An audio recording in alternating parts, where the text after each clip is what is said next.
Well, when's the last time someone asked you what you wanted? And I'm not talking about the last time you sat down to get a meal at a restaurant. When's the last time an employer or someone in a relationship asked you, hey, Bill, what is it you want out of this experience? I bet we could all think it's been a long time, hasn't it? Well, you have to ask that question for yourself. Because if you don't ask that question for yourself, the one thing I've learned, no one will ask it for you. Is you got to have a plan. You know, the people that have goals is great. They're the type of people that have verbal goals. They're the type of people that have written goals. The key to achieving anything is to have a written goal with a precise date that you're presently moving towards. That's the definition of success.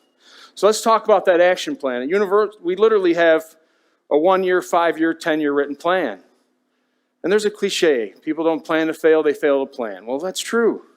So you literally have to take the time out of your day to put it in writing. And the other key to this is you see it in the present tense.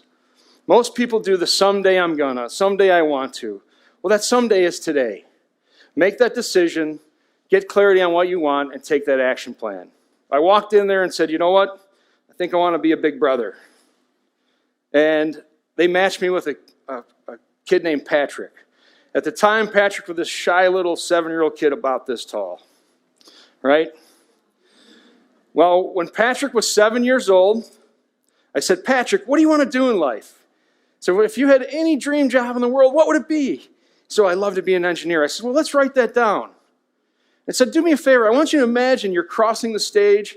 You're literally getting your diploma. How does that feel? What does that feel like, Patrick? He's like, oh, it's pretty cool. It's amazing, isn't it? 7 years old.